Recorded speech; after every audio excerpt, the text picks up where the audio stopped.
From Washington, D.C., this is the Muslim News on Muslim Network TV. Assalamu alaikum, I'm Hena Zuberi. First, the headlines. Chinese Foreign Minister attends OIC meeting. Biden calls India shaky in Russia confrontation. Mass grave of Daesh fighters unearthed in Iraq. Taliban to replace conventional banking network with Islamic banking. First black woman eyed for U.S. Supreme Court vows to uphold democracy.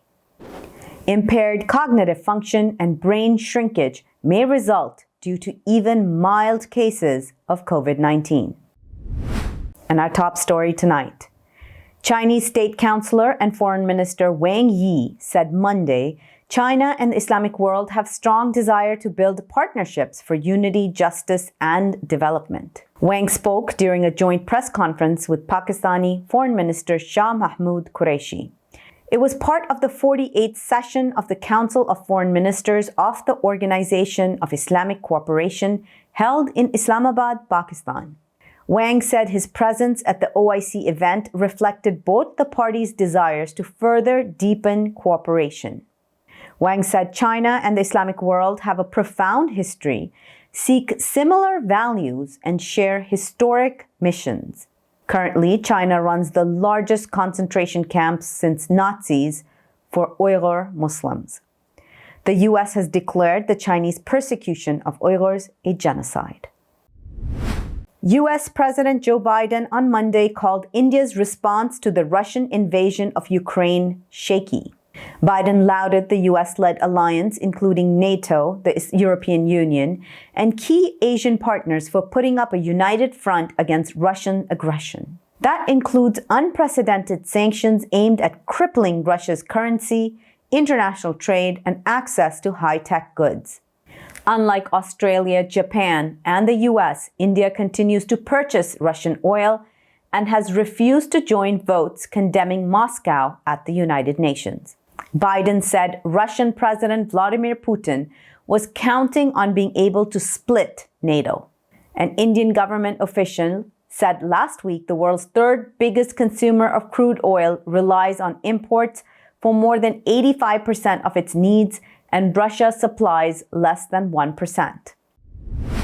On Sunday, Iraqi authorities said that they have unearthed the remains of 85 Daesh fighters and their relatives from a mass grave in the northern city of Mosul. The remains of 35 people killed between 2016 and 2017 were dug up on Saturday, and 50 more bodies were found Sunday. The work to exhume the remains is ongoing, says Hassan Wathiq Al-Anzi, head of forensics in the northern Iraq Nineveh province. Workers unearthed bones and skulls which they placed in black bags for transportation to the forensic department, an AFP correspondent said. Daesh seized large swaths of Iraqi territory in 2014, killing thousands before Baghdad declared victory in 2017. The United Nations says that the group left behind more than 200 mass graves that could contain as many as 12,000 bodies. United Nations Special Envoy Hans Grundberg said Sunday he's seeking a truce in Yemen during Ramadan, which is expected to start April 2nd. Grundberg met Saturday with Houthi chief negotiator Mohammed Abdussalam and Omani officials. Oman maintains good relations with the Houthi rebels and the Yemeni government. The group discussed ongoing UN consultations and efforts to address the dire humanitarian situation in Yemen, Grundberg's office said on Twitter. Grundberg said talks dwelt on the implementation of a possible truce, adding he will continue discussions with the parties to the conflict. He held talks earlier this month in Jordan with several Yemeni parties. Yemen has been engulfed by violence and instability since 2014, when Houthi rebels captured much of the country, including the capital Sana'a, and was attacked brutally by the Saudi-led coalition. On the dawn of July 24, 2018, Israeli soldiers stormed the house of Palestinian journalist Lama Khater in the city of Hebron. Khater, a strong critic of Israel and the Palestinian Authority, was arrested in the presence of her youngest son, Yahya, who was less than 3 years old at the time. She was transferred to Ashkelon prison, where she was interrogated by Israeli intelligence officers for more than a month. Khater was forced to stay awake for over 19 hours daily, particularly after she refused accusations made against her by the officers. Some reports say her interrogators involved her being strapped to a chair for 20 hours at a time. The mother of 5 children spent about 35 days in solitary confinement and underwent daily interrogation sessions. She was alleged to have participated in social work with Hamas. On Monday, the U.S. sanctioned Sudan's Central Reserve Police, or CRP, over alleged serious human rights abuses carried out against anti-coup protesters. Secretary of State Antony Blinken said that the U.S. is acting to hold to account those perpetrating abuses and to deter future violence. There are ongoing reports of rape, killing, torture, and arbitrary arrests being carried out by Sudan's CRP. The militarized police force has been on the forefront of efforts to crack down on demonstrators protesting last October's coup in the country. The U.S. Treasury Department said in January, police opened live fire on protesters at the University of Khartoum's Faculty of Medicine. 2 people were killed.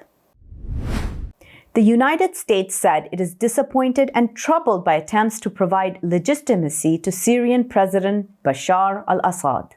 U.S. State Department spokesperson Ned Price made the statement after Assad's visit to the UAE last Friday. It was Assad's first visit to an Arab country since the outbreak of the Syrian conflict in 2011.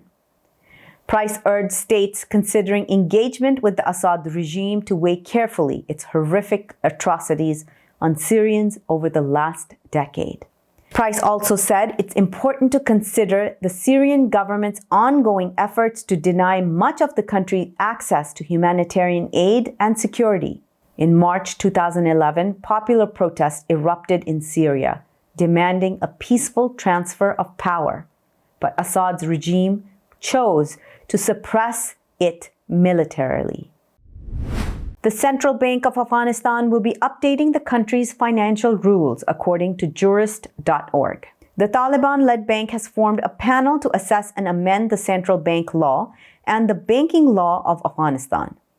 The 7-member panel is tasked with tweaking the central bank's Islamic banking network and abandoning the conventional banking system. Written nearly 60 years ago, the central bank law does not provide the ground rules for Islamic banking in the country. The law does provide ways through which Islamic banking and conventional systems can be implemented.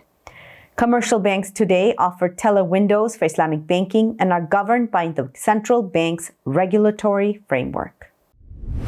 Bringing more news stories after the break. Stay tuned, and we'll be right back after these messages.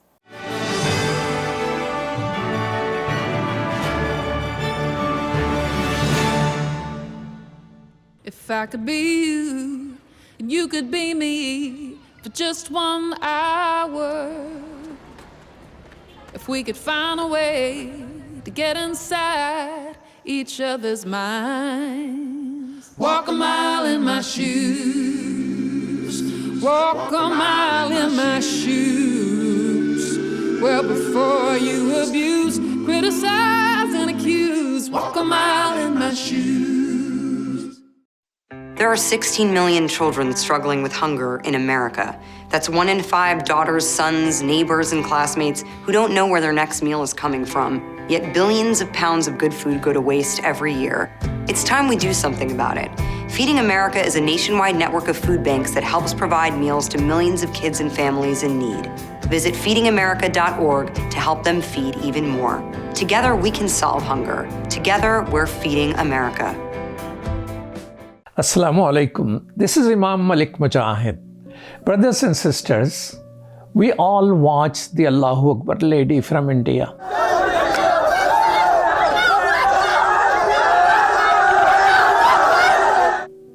She's amazing, isn't she?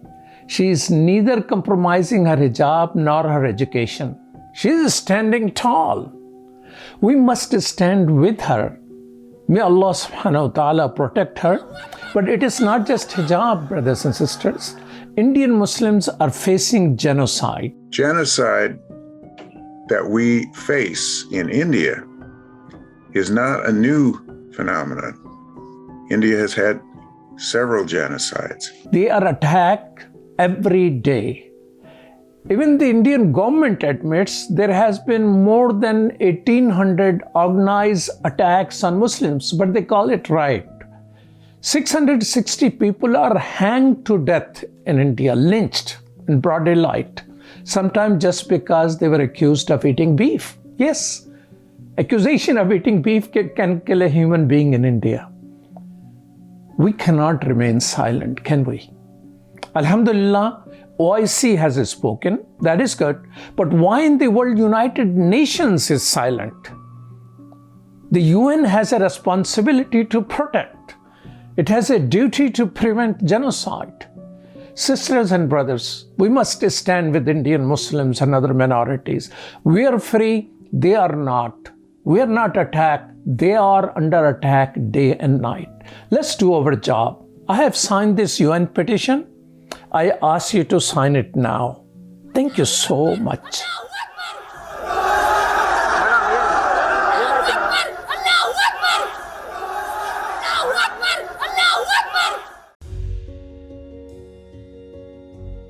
Friends, our world is pulling together like never before.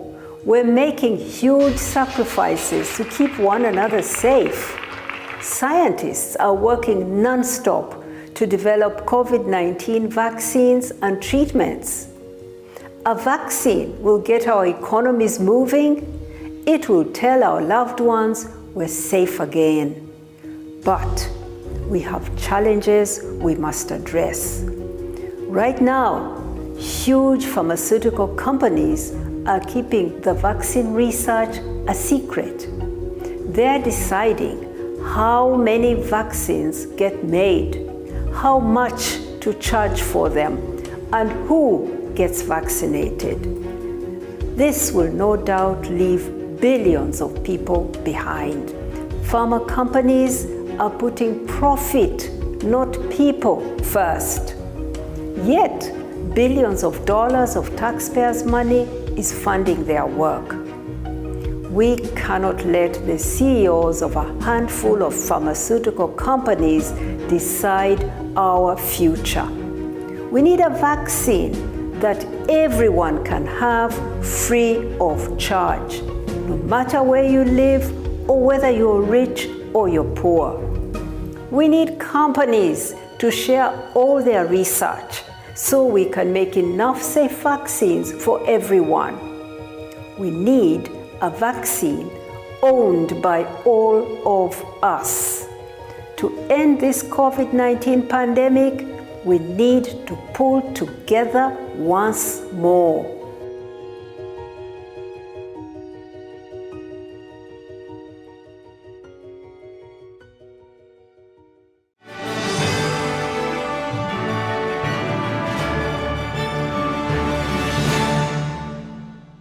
For the first time, a new study focuses on the effects of mild COVID on the brain. The findings are based on information collected from 785 volunteers in the UK who were assessed before the pandemic and then 3 years later. Half of them have gotten mild COVID and the other half had not caught the virus. Many people with mild COVID report brain fog, fatigue, and problems with concentration and memory long after their initial symptoms resolve. Most of what is known about how COVID can affect the brain has come from studies of severe infection.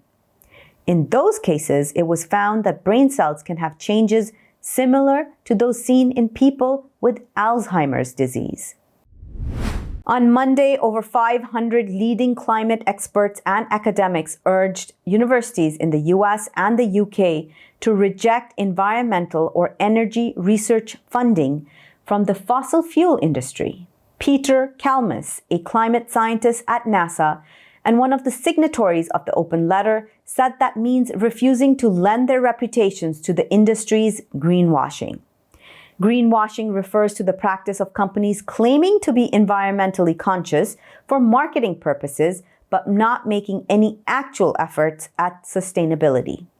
The letter was released by Fossil Free Research, an international campaign calling on universities to sever ties with fossil fuel industry. The New York Police Department's top counterterrorism official is facing intense backlash for suggesting that the department never spied on Muslim New Yorkers. In testimony during a public safety hearing at the City Council last Friday, John Miller disputed the notion that the department inappropriately surveilled Muslims. The NYPD's monitoring of Muslims began in the wake of September 11, 2001 attacks. Local politicians and Muslim advocates accused Miller of downplaying a dark chapter in the city's history. Miller said that the NYPD over the years has settled 3 lawsuits without any admission of wrongdoing over its post-9/11 surveillance program. The U.S. Senate Judiciary Committee began 4 straight days of confirmation hearing Monday for U.S. President Joe Biden's Supreme Court pick. Biden nominated Judge Ketanji Brown Jackson in February, following Justice Stephen Breyer's announcement that he would retire at the end of his current term. If confirmed, Jackson would be the first Black female Supreme Court justice. There have only been 2 other Black Supreme Court justices in history: conservative Clarence Thomas and the late Thurgood Marshall. Chuck Grassley, the Senate panel's ranking Republican, vowed tough questioning over the marathon confirmation hearings to determine Jackson's judicial philosophy. Members of this committee, if I am confirmed, I commit to you that I will work productively to support and defend the Constitution and this grand experiment of American democracy that has endured over these past 246 years. Coming up next after the break is our in-depth analysis segment, so stay tuned and we'll be right back after these messages.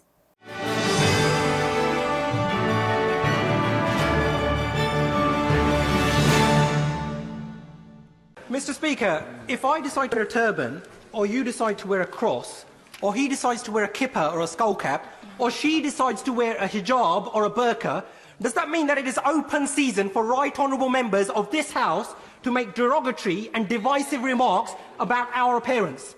For those of us who from a young age have had to endure and face up to being called names such as Towelhead or Taliban, or coming from Bongo land, we can appreciate full well the hurt and pain felt by already vulnerable Muslim women when they are described as looking like bank robbers and letterboxes.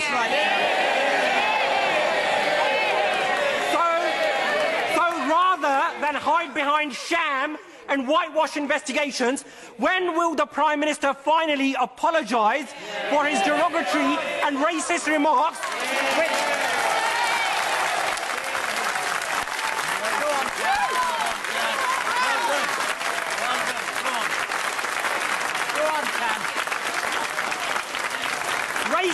Racist remarks, Mr. Speaker, which have led to a spike in hate crime. And given the increasing prevalence of such incidents within his party, when will the Prime Minister finally order an inquiry into Islamophobia within the Conservative Party, something which he and his Chancellor promised on national television?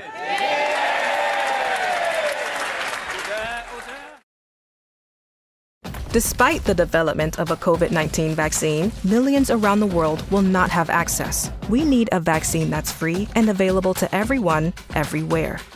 It's time for a people's vaccine. I am what hunger looks like in America. I am an 8-year-old girl who's not excited for the last day of school. Because this may be the last time I'll have lunch. Till September. I am a single father of 2 who works 3 part-time jobs, and that's still not enough to put food on the table. I was created by artificial intelligence from faces of the 1 in 8 Americans who struggle with hunger. Feeding America, 200 food banks strong.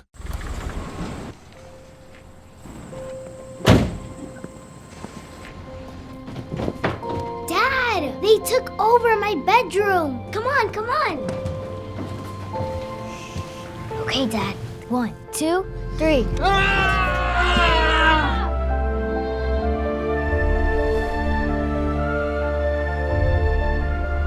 Dad!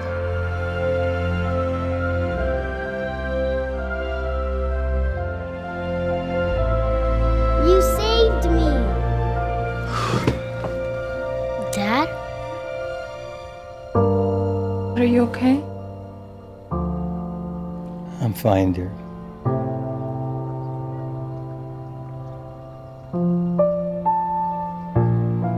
Your hero needs you now, and AARP is here to help. Find the care guides you need at aarp.org/caregiving.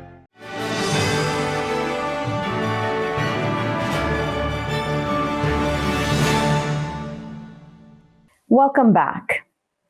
A Cornell event with a member of Congress prompted a walkout by Chinese students during a discussion about Uyghurs. An Uyghur student at Cornell University says it was an effort to intimidate her. RIZWANGUL NURMUHAMMAD is a Uyghur student at Cornell, and she has been vocal for years about the Chinese government's detention of her brother and the atrocities the Chinese Communist Party has committed against Uyghurs. So when her Chinese classmates jeered and walked out of a campus event last week, after she asked a US Congresswoman about the Uyghur genocide, NURMUHAMMAD saw it as the long arm of Chinese government influence at play. Let's talk to RIZWANGUL. Assalamu alaikum. Walaikum assalam. Thank you for inviting me to share my experience. So RIZWANGUL, tell us about this incident that occurred on March 10th. This apparently was an event for the Cornell Institute of Public Affairs. And you're earning a master's degree there, I understand. Yes, I am studying towards master's degree in public administration at Cornell University. That event was in a classroom situation. It was a colloquium course where speakers are invited to speak and share their work experience in public affairs field. So on that day, that specific session, Congresswoman Elisa was invited, and there were questions after her own speech. There were questions about Afghanistan, Ukrainian war. So I thought that it's also a good opportunity for me to put the question that has been bothering me for a long time. Now, what was the reaction of the Chinese students in your university?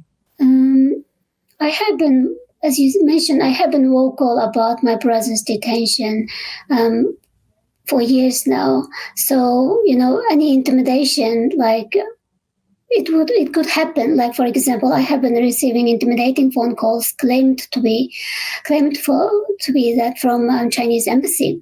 So when I put this question to a speaker, and then speaker just started to answer my question, we noticed that students get up one after another, and then eventually worked out as a group, and there were like jeers, and I even heard like laughter at the background.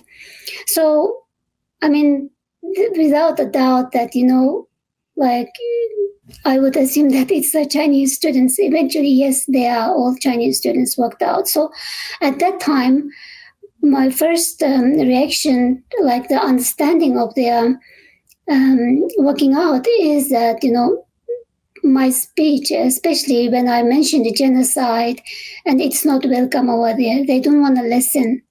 They don't want to listen any criticism of the Chinese government. That's how they worked out.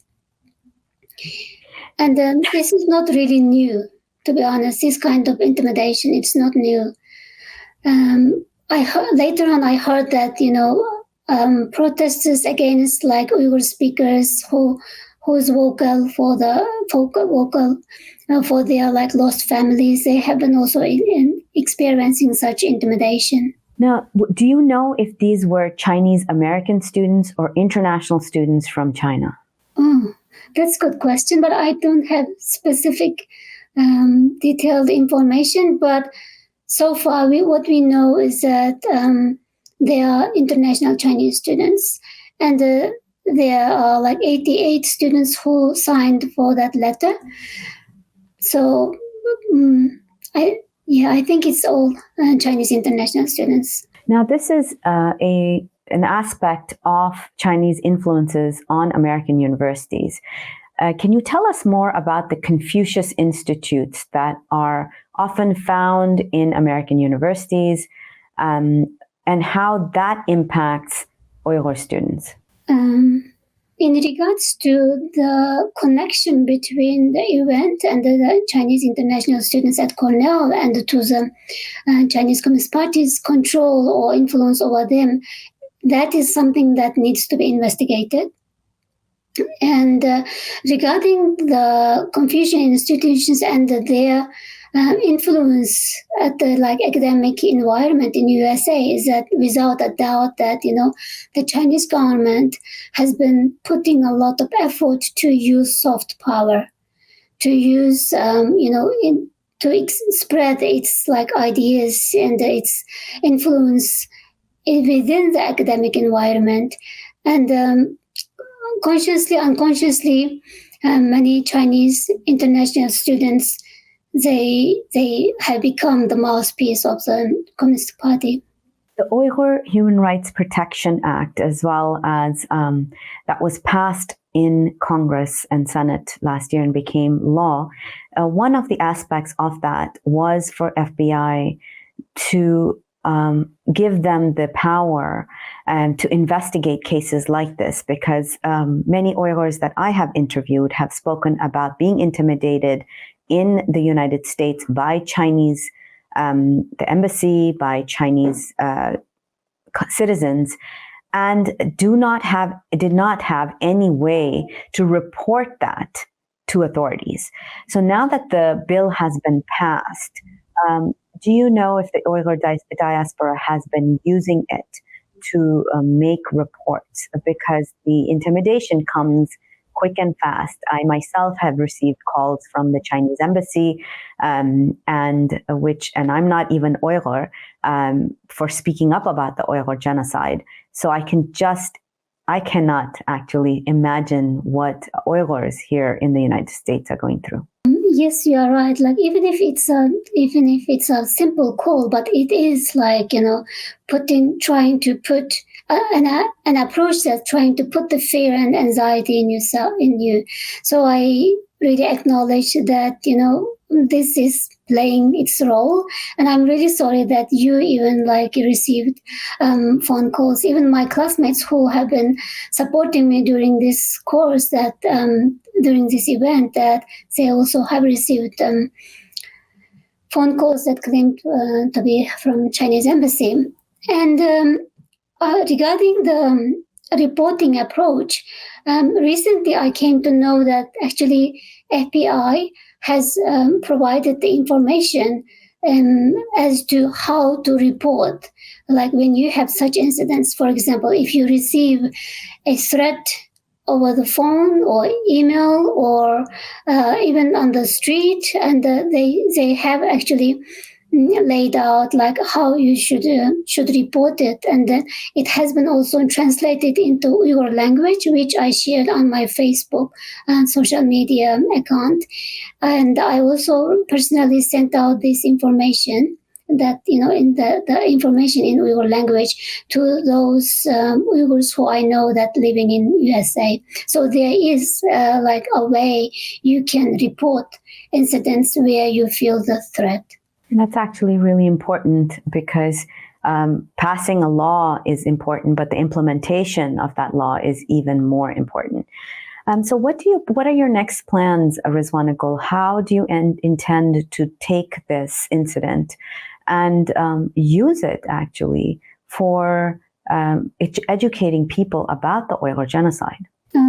Yes, I see the importance of really educating people, especially the students, about the Uyghur genocide, because, some students were shocked because they have never heard about Uyghur genocide.